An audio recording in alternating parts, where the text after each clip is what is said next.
મીનાક્ષી ગુજરાતી સાહિત્યમાંના ચેનલમાં આપણું હાર્દિક સ્વાગત છે। આજે અમે જે ડ્રેસ પહેર્યો છે એમાંથી કાપડ વધ્યું હતું, મેં મારો ડ્રેસ સીવ્યો હતો તો એમાંથી બેબી ફ્રોક આપણે સીવશું। 3-4 વર્ષની છોકરીને થઈ જાય એવું આપણે ફ્રોક સીવશું। તો આ જો આટલી લંબાઈમાં આટલું આ કાપડ છે, બરાબર। આવી રીતે આ બે ભાગ કર્યા, બરાબર। બે ભાગ કરીને આપણે લંબાઈ છે ને, લંબાઈ આવી રીતે આમ 7 રાખશું, આવી રીતે, બરાબર। આવી 7 ને પહોળાઈમાં આપણે એટલે બે ભાગ છે, ધ્યાન રાખવાનું, બે ભાગની પહોળાઈમાં આપણે 13 રાખશું, બરાબર। આવી રીતે 13 રાખીને આવી રીતે આપણે આમ સરખું આપણે કાપી લઈએ, બરાબર। આવી રીતે આપણે કાપી લઈશું, આવી રીતે આપણે કાપી લઈશું, બરાબર। 7 લંબાઈ છે અને 13 પહોળાઈ છે, બે ભાગમાં, બરાબર। આ બે ભાગ છે, બરાબર। હવે આપણે આવી રીતે આમ કરશું એટલે 4 ભાગ થઈ જશે, આવી રીતે આમ। હવે 4 ભાગમાં આપણે કટિંગ કરશું। હવે આપણે ઘરું છે ને આ 3 ઇંચ રાખશું અને ખભો શોલ્ડર 2 ઇંચ, બરાબર। આવી રીતે અહીંયા પણ આમ 2 નિશાન આવી રીતે લગાવી લઈએ, આવી રીતે આ બોક્સ જેવું બનાવી લઈએ। આવી રીતે એનું ખભા માટે આમ આપણે શેપ આપશું અને આવી રીતે આપણે કટિંગ કરી લઈશું, બરાબર। ને અહીંયાથી આપણે છાતી છે ને, આ છાતીનો ભાગ 6.5 રાખશું અને કમર રાખશું 6, બરાબર। આવી રીતે આવી રીતે આપણે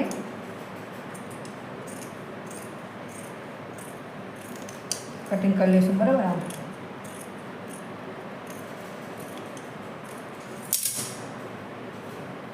આપણા બે ભાગ થઈ ગયા, બરાબર।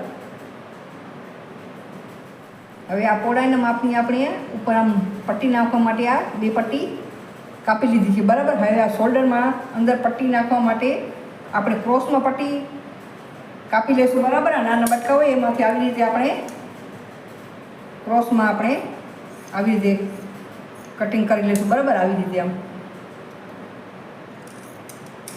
આવી રીતે બધી પટ્ટીઓ આપણે કાપી લઈશું આના માપની। આવી રીતે પટ્ટી કાપી લેવાની ને આ સાઈડમાંથી આ તીરછું છે એ આપણે કાઢી લઈશું, બરાબર। પછી આ પટ્ટીઓને આપણે જોઈન્ટ કરી લઈશું બધી આમ, પછી 2 ભાગની આપણી થઈ જશે આ પટ્ટી, બધી આપણે પટ્ટી કટ કરી લીધી છે, બરાબર। હવે તમે આમ જો આમ ફ્રોક હોય તો ફ્રોકના માપ ઉપરથી પણ આવી રીતે આમ તમે કટિંગ કરી શકો છો, બરાબર। આવી રીતે હોય તો આમ માપી લેવાનું, આમ આવી રીતે પહોળા હોય એનાથી આપણે 1 ઇંચ આ બાજુ 1 ઇંચ આ બાજુ વધારે રાખી અને 4 ભાગમાં ડિવાઈડ કરીને કટિંગ કરી શકો છો તમે ફ્રોક ઉપરથી પણ આમ। હવે આપણે આ ઉપર આ સીવી લેશું, પછી ખભા માટે પટ્ટી જોશે તે આ પટ્ટી મેં એની લંબાઈ આમ 2.5 રાખી છે અને પહોળાઈ 7 જેટલી રાખી છે, બરાબર। આ એની પટ્ટી ને નીચે આ કમર માટે ઝૂલ આપણે બનાવશું તો એની લંબાઈ પણ આપણે 7 રાખી છે અને પહોળાઈ 28 રાખી છે। આ 2 ભાગમાં છે, બરાબર। 2 ભાગ આવી રીતે આપણે કાપી લીધા છે અને આ કમરનો ભાગ છે એમાં થોડુંક આપણે આવી રીતે આમ અહીંયાથી આવી રીતે આમ થોડુંક આમ ક્રોસમાં આમ કાપી લઈશું, આવી રીતે, બરાબર। હવે આપણી આ કટિંગ થઈ ગઈ છે, આપણે હવે સિલાઈ કરી લઈશું આપણે, બરાબર। આવી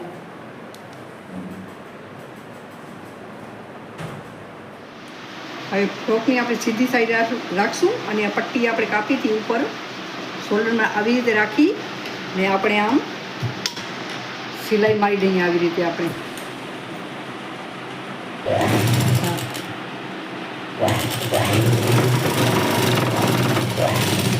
આવી રીતે સિલાઈ આવી રીતે બીજીમાં પણ આવી રીતે આમ પહેલાં મારી લઈએ, બરાબર। સીધી સાઈડ રાખવાનું ને પટ્ટી આવી રીતે ઊંધી રાખવાનું, બરાબર। આવી રીતે આમ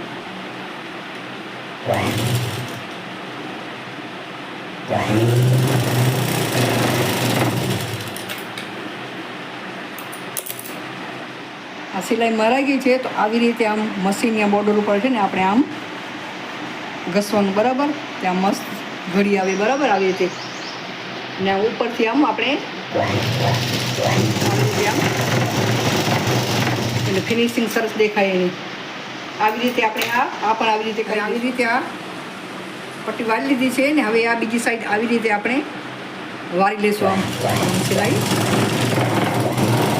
મારી લઈએ. આવી રીતે અને બીજા ભાગમાં પણ આપણે આમ સિલાઈ મારી લઈએ. હવે આ પટ્ટી આપણે મારી લીધી છે બરાબર. આ સાઈડમાં વધારે હોય આવી રીતે આમ કાપડ વધારે હોય એટલે આમ કટ કરી લેવાનું બરાબર. બે સાઈડમાં આમ કટ કરી લેવાનું. બે સાઈડ તો નહીં થાય પણ એક સાઈડ કદાચ થોડું ઘણું વધે એટલે કટ કરી લેવાનું. આ જોઈ શકો છો ઉપરનો ભાગ આપણું થઈ ગયો છે. એવી રીતે આપણે ઓમાં બીજીમાં પણ આમ કરી લેશું. અને આ પટ્ટી શોલ્ડરમાં જે નાખવાની છે તે આપણે બધી આમ જોઈન્ટ કરી લઈએ બરાબર. આવી રીતે આમ આ બે બાજુ આ બાજુ સીધી સાઈડ રાખવાની, ઊંધી બાજુ સિલાઈ કરવાનું બરાબર. આવી રીતે આપણે પટ્ટી બધી જોઈન્ટ કરી. આ બધી આ જોઈન્ટ થઈ ગઈ છે. તો આવી રીતે અહીંયા આ જે શોલ્ડરનો ભાગ આપણે અહીંયા કાપ્યો છે કા નીચેથી આપણે આવી રીતે આપણે સિલાઈ મારી દઈશું બરાબર. આમ અહીંયા સાઈડમાં અહીંયા ખભા ઉપર જે આવે તો અહીંયાથી આમ થોડું વધારે આમ રાખવાનું, એના જેટલું નહીં રાખવાનું. આમ વધારે લઈ અને અંદર આમ ફોલ્ડ કરવાનું એટલે બારે આમ દેખાય નહીં અને સરસ પટ્ટી ભરી જાય. આમ આવી રીતે આપણે બધા ચારે ચાર ભાગમાં આવી રીતે પટ્ટી લગાવી લઈશું. આપણે આવી રીતે આમ ચારે ચાર પટ્ટી એક સાઈડથી આપણે બનાવી લીધી છે. તો હવે આવી રીતે આપણે આમ અંદરની સાઈડ આમ વાળી નાખશું બરાબર. આવી અંદરની સાઈડ આમ અંદરની સાઈડ વાળી ને આવી આ બીજો ભાગ આમ અંદર આમ ફોલ્ડ કરી ને આવી રીતે આમ આપણે સિલાઈ લગાવી દઈશું. જોઈ શકો છો આવી રીતે આપણી ઉપર અને આ ખભામાં આ પટ્ટી આપણી વળી ગઈ છે બરાબર. ને આ ઉપર માટે આપણે પટ્ટી લીધી છે એને આવી રીતે આપણે અહીંયાથી આમ સિલાઈ મારી દઈએ.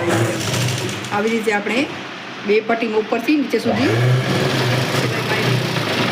હવે આમ સિલાઈ મારી લીધી છે તો આવી રીતે આપણે આને પટ્ટીને આમ પલટી મારી દઈએ બરાબર. આવી રીતે આમ આમાંથી ધીમે ધીમે પલટી આપણે મારી દઈશું.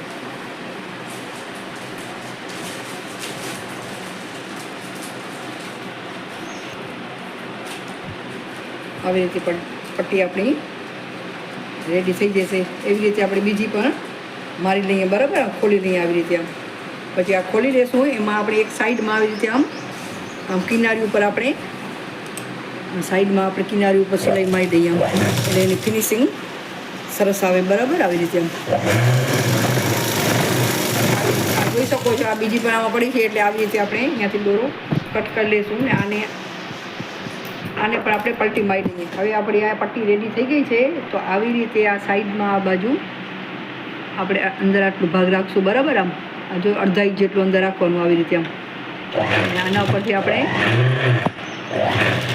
સિલાઈ મારી દઈશું બરાબર. આવી રીતે આમ મારવાનું. પછી આવી રીતે આપણે અહીંયા ડબલ સિલાઈ મારવાનું જેથી નીકળી નહીં બરાબર. આવી રીતે આમ આ સાઈડ આવી રીતે અને આ સાઈડમાં પણ આવી રીતે આમ આ બીજા ભાગમાં બરાબર આપણે સિલાઈ મારી દઈએ બરાબર. આવી રીતે આપણે સિલાઈ બધી મારી દઈશું બરાબર. ને બીજા ભાગમાં પણ આપણે મારી લઈએ. આવી રીતે જો પટ્ટી આમ વળીને આપણી તૈયાર થઈ ગઈ છે આવી રીતે બરાબર. હવે નીચે આપણે આ ઝૂલ નાખશું બરાબર. તેના માટે આ જે કટિંગ કરી રાખ્યા હતા એ ભાગ આપણે આવી રીતે લઈ લઈશું બરાબર. આમાં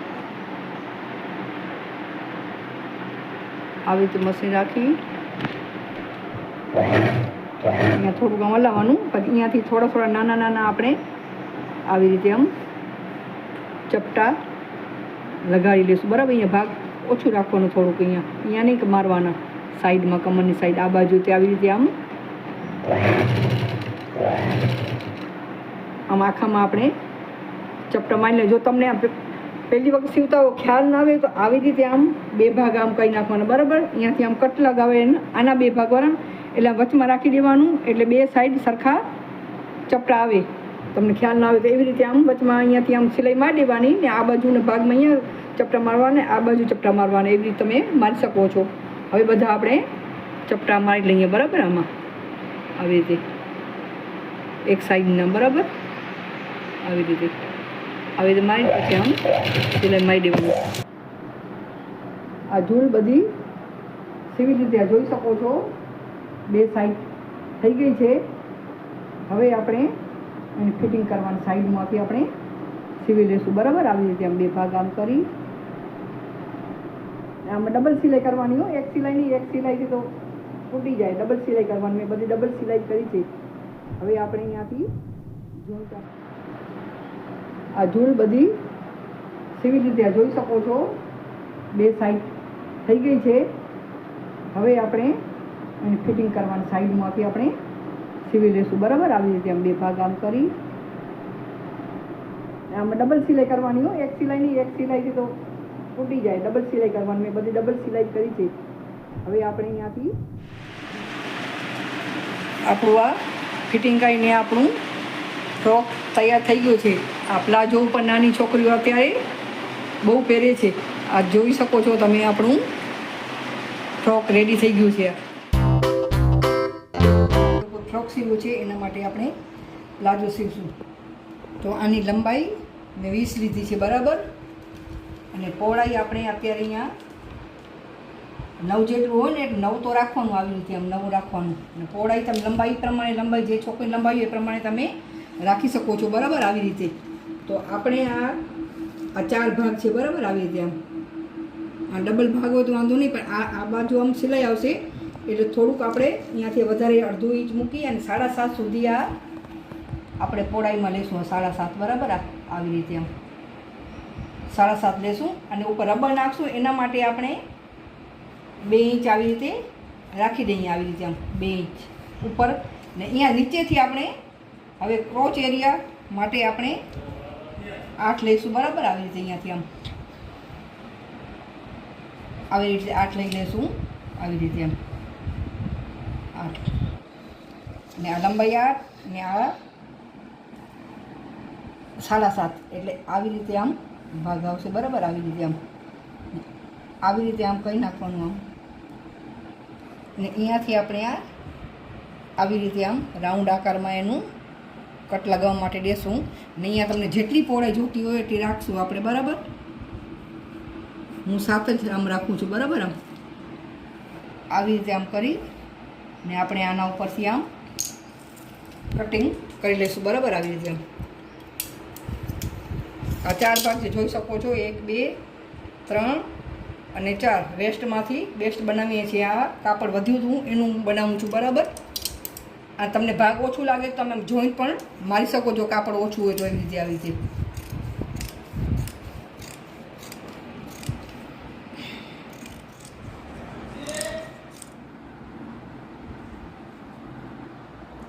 આવી રીતે આપણે આ કટિંગ કરી લીધું છે બરાબર. આ પ્લાઝાનું સાવ સરળ છે. આવી રીતે હવે આપણે એની સિલાઈ કરશું બરાબર.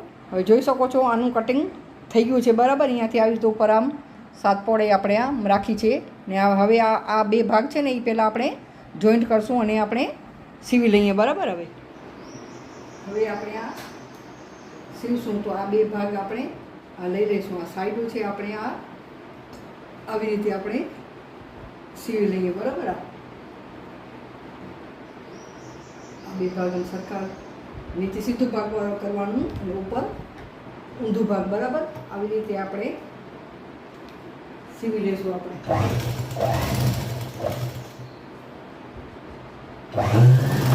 બધામાં ડબલ સિલાઈ કરવાની. આવી રીતે આ 2ના આપણે આવી રીતે આ ભાગ સીવી લઈશું.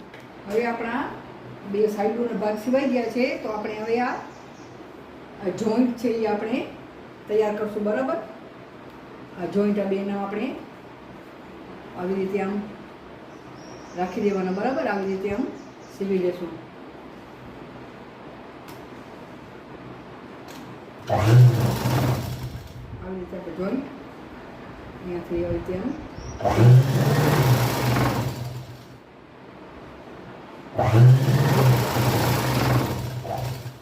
સીવી લેવાના. 2 સાઈડ આ ડબલ સીલ કરીને 2 સાઈડ આવે બીજી સાઈડ પણ આપણે સીવી લેશું.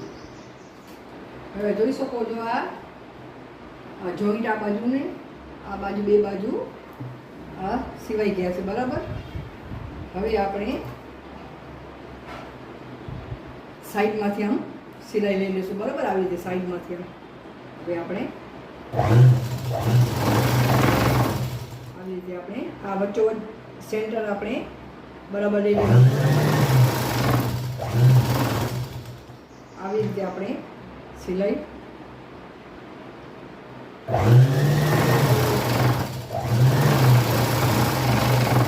અને આની પણ આપણે ડબલ સિલાઈ કરી લઈશું. બરાબર આવી રીતે આમ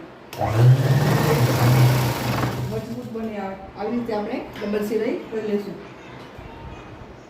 હવે આપણે આ સિલાઈ મારી લીધી છે. બરાબર.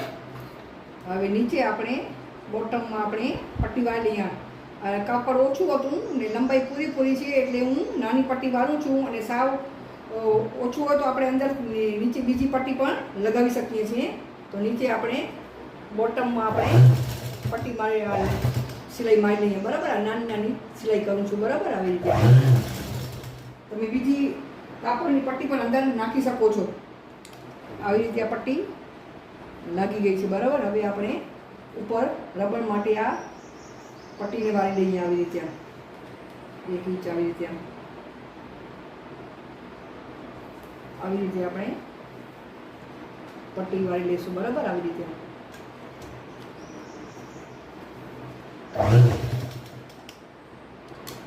હવે આપણે આ પટ્ટી વાળી લીધી છે. હવે જરૂરત પ્રમાણે આ રબર કાપી લીધી છે, તો એને આપણે આમાં સેફ્ટી પિનમાં ભરાવી અને અહીંયા સિલાઈ માટે થોડીક જગ્યા રાખી છે, તો આવી રીતે અંદર આપણે નાખી દઈશું. બરાબર. આવી રીતે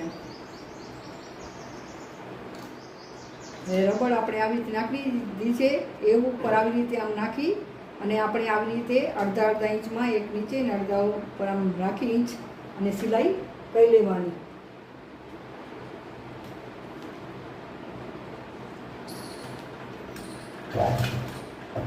આવી રીતે આપણે આ રબરના 2 ભાગ જોઈન્ટ કરી લઈશું. બરાબર. સિલાઈ મારી